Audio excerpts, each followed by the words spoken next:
Raju Sharma Khatiwada is a co-founder of a non-profit Reason and Science, better known as REASE project, that aims to promote scientific literacy and critical thinking in the country. He contributes a lot in scientific knowledge to the students. He have been to different countries in different conferences and also have been awarded with different awards. He was also fellow of ICTP, Italy. He is also a recent national awardee of Nepal from Ministry of Youth and Sports in 2016 as a recipient of National Youth Award. So, without delaying, I would like to hand this stage to Mr. Raju Sharma Khatiwada.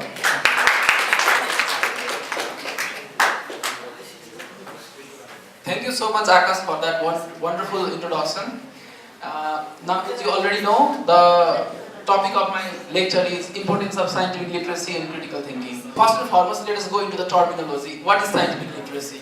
Scientific literacy is to engage the people and the young students into the discourse of science. And the discourse of science is very wide because science relates directly to the society. And how is this related to the critical thinking? Because until and unless you are a critical thinker, you can never become a scientist. Our opinions about things are not facts unless they are backed up by science. There is a merger between scientific literacy and critical thinking. So without delaying, let me start my slides.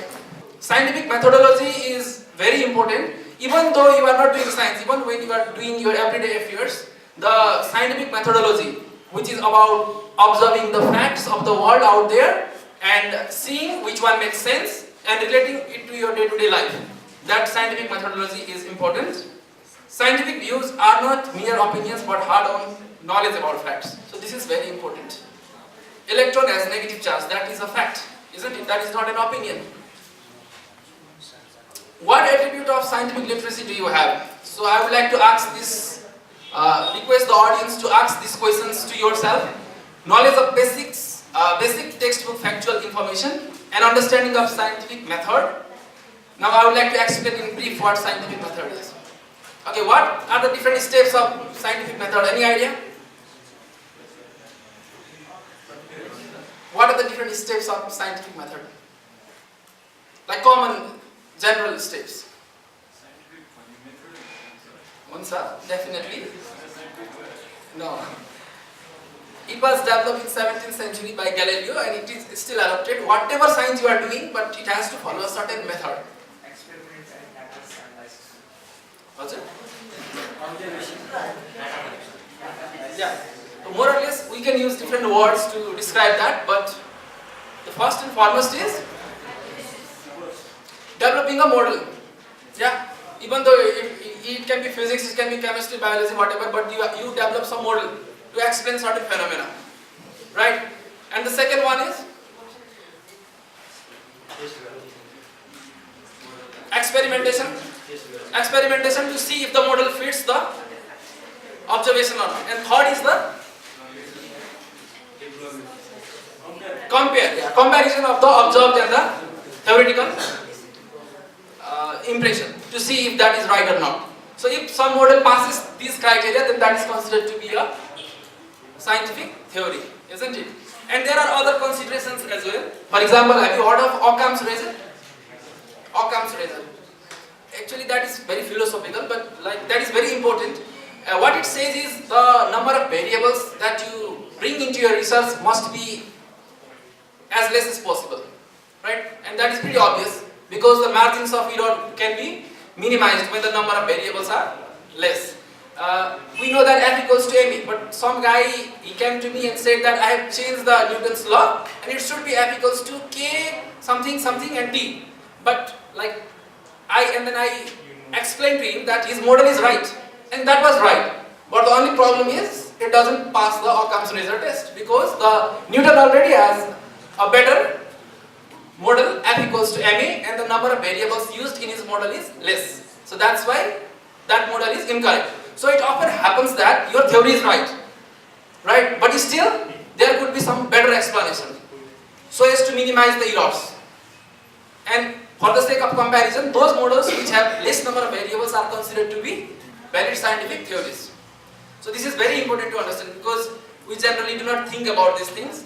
appreciated the positive outcomes of science and research, rejected superstitious beliefs such as astrology and numerology. So this could be you can regard this as my personal opinion because I do not believe in astrology and things like this.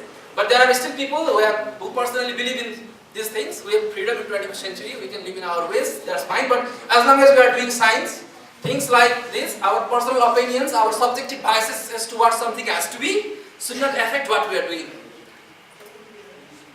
On the other end, scientism is even more dangerous. So, scientism is the view that only scientific claims should be taken seriously. Science is going to give us the answers to everything. Now, I would like to ask you some questions. Can science give us answer whether it is good or bad to kill animals? No. Science doesn't give us the answers of morality. Science does not give you the purpose of your life. Does it give you the purpose of your life? No. And at the same time, religious apologists come and say, come on, science doesn't say why you are born. So they regard that is the limitation of the science. But we need to understand that science is not made to give the answers for our moral questions. Isn't it? Science is a description of the nature. Science is the description of the reality. It is not an extension of our morality. And we should not expect such moral questions from it, moral answers from it. Rationale of scientific thinking, history. So I already told you that scientific method first started from the 17th century. Before that, there was one philosopher or scientist, because in the ancient ages, mathematics, science, philosophy, everything were merged together. They were not separate disciplines like these are today. And there was one very influential philosopher. Can you name that? Can you guess please? Aristotle, undoubtedly. So Aristotle was very influential. So what happened was whatever Aristotle thought could be the reality was the reality. Because there was nobody to challenge him. Right? But when the 17th century came and then Galileo developed the model of scientific thinking and brought the perspective of bringing the observation. And structure, I already explained you there are 3 steps. The first is the development of the model. Second is the experimentation. Third is the observation.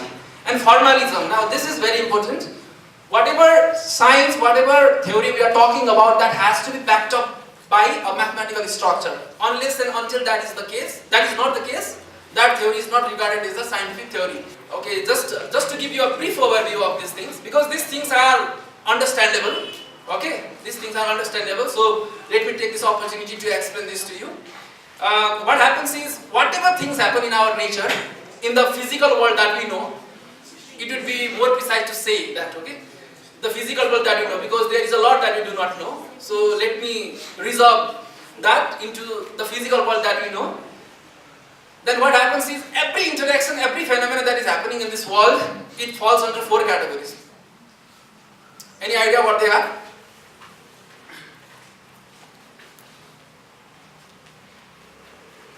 No? Like, what are the fundamental forces in nature? Electromagnetism, strong nuclear force, weak nuclear force, and then gravity. So these are the 4 fundamental forces. Fundamental forces means everything, every phenomenon, every interaction that is happening in this world are the result or the product of the interaction of these 4 fundamental forces. So recent, I'm just like concluding, okay? Recent observation, recent astronomical observation. Astronomical observation is the observation of the light coming from the stars. Okay, so nothing like serious going on. So observation of the astronomical object revealed that the universe is expanding. So if the universe is expanding, then in the past the universe was at a single point. If you extrapolate it to the past, isn't it? And that point is called the Big Bang, and that happened for 13.78 billion years ago. So that is the standard Big Bang cosmological vanilla model that we know right now. And what happens is, when the universe was like a single point, all the 4 fundamental forces were also united.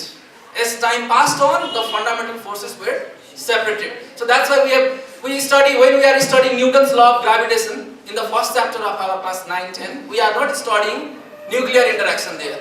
Okay, that's why we have different description there. But initially, when the earth was the universe was very small, very finite, very tiny, very early, then all the 4 fundamental interactions were together. And so, if we want to understand about the origin of the universe, then we need to know about the theory that connects all of these fundamental forces. If we cannot do that, we do not understand the origin of the universe. So that scheme of unification of the four fundamental forces is called the theory of everything, and there are a number of candidates for this one. String theory being the most popular one. And challenges. And there are a group of scientists and philosophers who are proposing that we need to change the scientific method itself.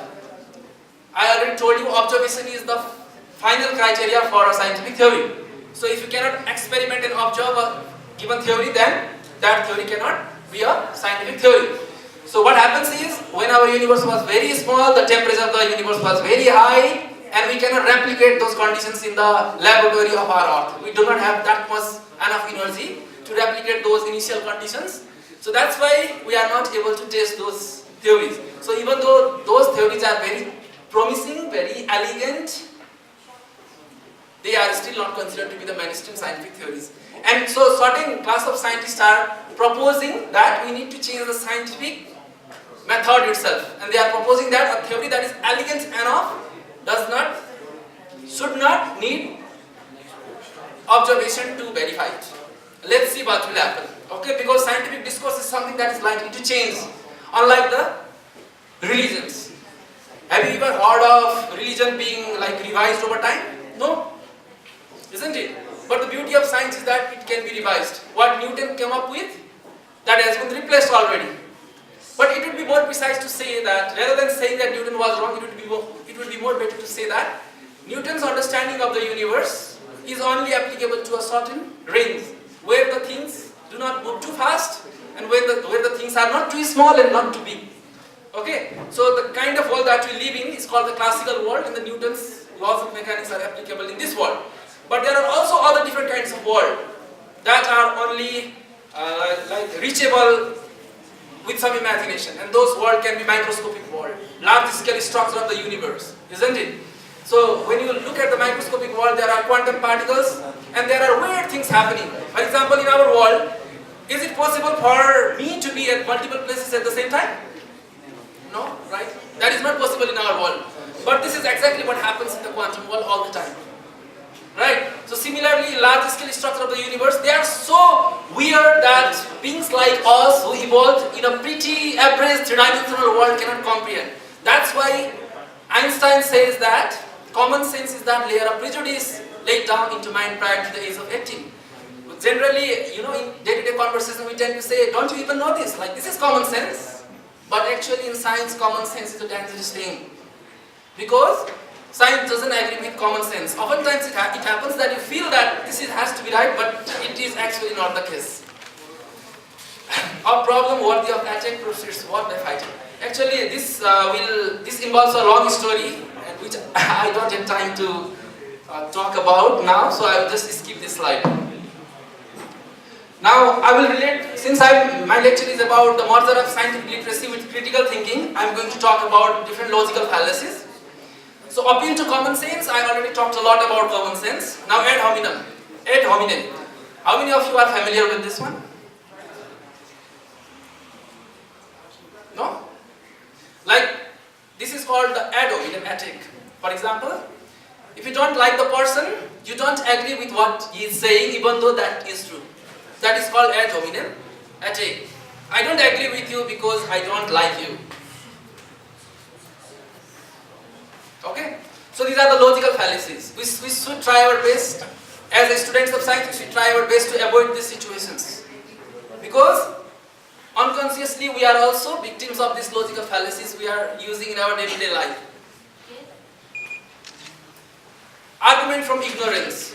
So there are many different subjects that are so infinite and so difficult to comprehend that we say nobody knows the answer, but that is not actually the case. Because if we trace back 300 years in time, then people used to say that we do not know the structure of the earth. But now we look back and laugh at ourselves, because this is such a simple topic for us now. And even 100 years ago, when people were asked, like, is it possible for people to land on moon someday? And they could not comprehend that. And they laughed. They probably laughed at that question. How can you even ask that question? How can it be possible for humans to land on moon? But see, we have already accomplished that, isn't it? So things are likely to change. So argument from ignorance is the world must have to be designed by a God because nobody knows the answer. So this type of logical fallacies. Bandwagon fallacy. Popular ideas are always right. Majority opinions are always right. If there are 50 students in your class and 45 students hold a certain idea, you are naturally willing to believe that it's true because that is the majority opinion. But just because majority of the people believe it doesn't mean it is true. And the examples are obvious.